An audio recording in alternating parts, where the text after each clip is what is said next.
north, south, east, west. So we're gonna begin our prairie adventure here on the side-by-side to ride. We are here on a restored Minnesota prairie today, and we've been exploring this property with a very knowledgeable man for 2 hours, looking at all the different stages of the prairie, and we're in peak yellow wildflower bloom. So I'm gonna take you back to the beginning of this episode so you can see all the things about this restored prairie. So we're gonna begin our prairie adventure here on the side-by-side to ride through the prairies very quickly, saying it's a large property.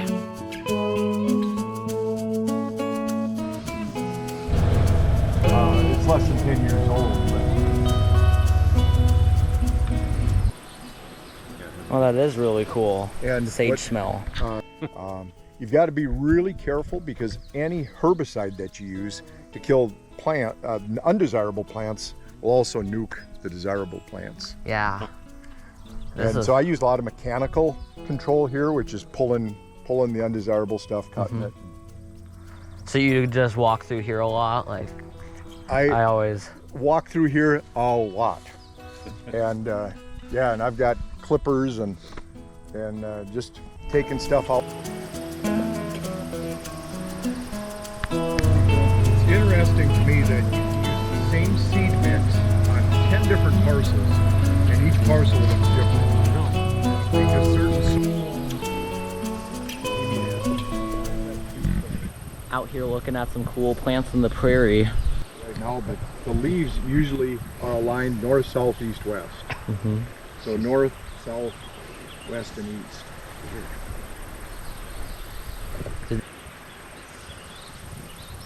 And we didn't have any compass plants. Yep, just knock her down. So quick we're going to have to mow it. Yeah. And what I don't like about that is it leaves all the mulch on the ground. Yeah, and then how do you get that picked back up, or do you? You don't. Yeah.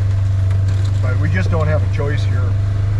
So this plot of prairie compared to the other one we were looking at has a lot of, like, not as many grasses or flowers, and then it's also getting taken over by different kind of trees. So sometimes you're gonna have to fire or mow this or do something just like the natural prairie would have.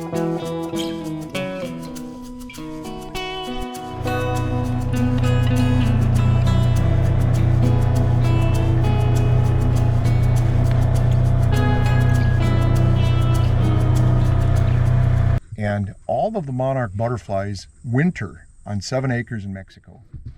Millions. 7 acres. 7 acres. It used to be 28 acres. Yeah. And illegal logging keeps reducing the footprint of where they winter. But every monarch goes to that same wintering spot, and it's programmed in them. And the only thing that allows monarchs to be is common milkweed. That's the only thing that they'll hatch on. And so my goal is I would like to see this be probably 20% milkweed. I'm going to plant milkweed in here. Yeah. And just try to do my part.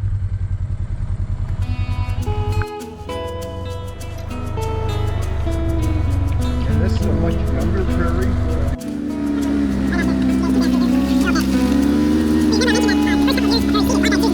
Yep, and you can see that here.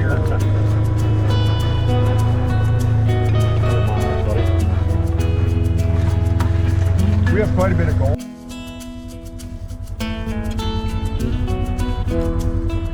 A big blue stem is a little bit of a turkey foot on top. Huh. These great mullein leaves are very velvety, like almost like toilet paper. Time I come by, I say, yep, this guy immature prairie.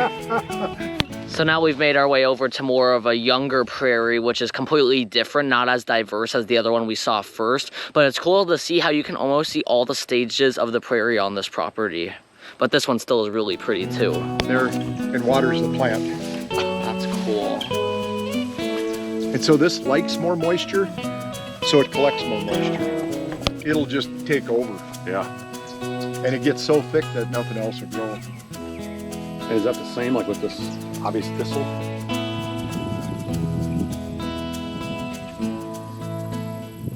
Now the main and the best prairie here on the property is the more mature prairie. It has tons of diversity in different plants, and then there's also different bugs and animals, and it's really cool to see such a large prairie here.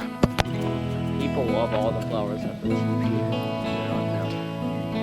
That's like, now the prairie is one of the most endangered ecosystems in the world. Only a tiny fraction of it's left from its original habitat. It used to be Saskatchewan all the way down to Texas, so almost 14 states the prairie used to occupy with bison, grizzly, wolves, and then when the settlers moved in, it completely changed the ecosystem of the prairie. And now with social media, we're trying to restore the prairie, and the prairie is all of a sudden trying to become more of a local conservation project across the United States, which is super exciting. I hope that we'll be able to get these kind of prairies across the United States one day. The prairie today has many wildlife, although it might not be its original wildlife. It hosts all sorts of different pollinators and bugs, animals, mammals, birds, and it's super cool to be able to sit here and just listen to the prairie. It's something super special about this ecosystem. Now that we've explored the prairie, I hope you've learned a little bit about it, because it's such an interesting ecosystem, and I think my love for the prairie has grown being on this property.